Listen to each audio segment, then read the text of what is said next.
दोस्तों, नमस्ते, प्रणाम सभी को, जय श्री राम। मैं हूँ सीमा मौर्य, मेरा चैनल है सीमा रंगत। आप सभी को सीमा रंगत चैनल में स्वागत है। और आप सबके बीच में एक देवी गीत लेके आई हूँ। देवी गीत पर किराया आप लोग को कैसा लगा कमेंट करके जरूर बताइएगा। और आप सभी को नवरात्र की हार्दिक शुभकामनाएं। और अपनी छोटी बहन के ऊपर आप लोग प्यार आशीर्वाद बनाए रखिएगा। हेलो दोस्तों, नमस्ते, प्रणाम सभी को, जय श्री राम। एक देवी गीत लेकर आए हैं, कैसा लगेगा कमेंट बॉक्स में जरूर बताना। तो सभी लोग को जय माता दी। तो चलिए सुनाते हैं। आइए सुने, कैसा लगा कमेंट करके जरूर बताइएगा।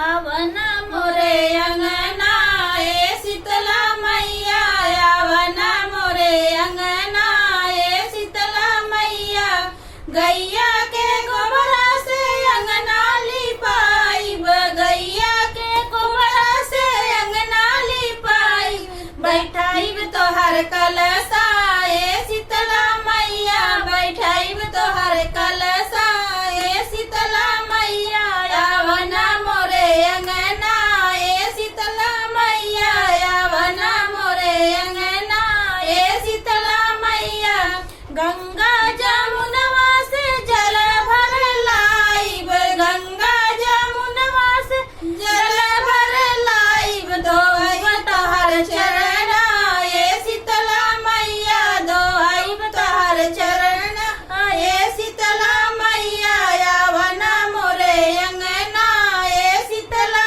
मैया, आवना मोरे अंगना ए शीतला मैया, जाई बगियवा से फूल तोड़ी लाई, जाई बगियवा फूल तोड़ी लाइब, चढ़ाइब तोहे पौआ हे शीतला मैया, चढ़ाइब तोहे पौआ हे शीतला मैया, आवना मोरे अंगना हे शीतला मैया, आवना मोरे अंगना हे शीतला मैया, जाई पटिहरवा घरे से नुरा ले आइब, जाई पटिहरवा घरे से नुरा ले आइब, भराइब तोहर मंगिया ए शीतला मैया, भराइब तोहर मंगिया ए शीतला मैया, आवना मोरे अंगना ए शीतला मैया, आवना मोरे अंगना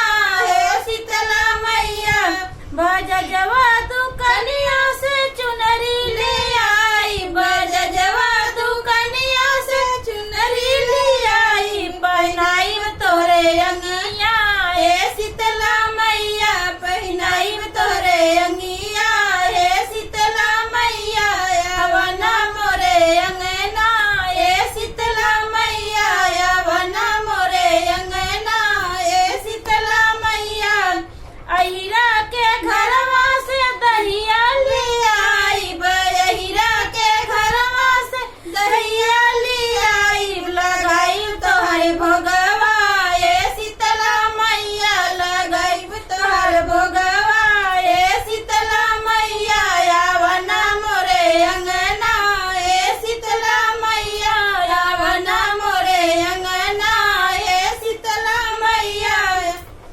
पंडित बोलाई के पाठ कराइब, पंडित बोलाई के पाठ कराइब, सुनाइब तोहे कीर्तन ए शीतला मैया, सुनाइब तोहे कीर्तन ए शीतला मैया, आवना मोरे अंगना ए शीतला मैया, आवना मोरे अंगना ए शीतला मैया, आवना। तो आप लोग को कैसा लगा है देवी गीत? मिलते हैं अगले वीडियो में, तब तक आप सबसे बाय बाय, जय जय माता दी। माता दी।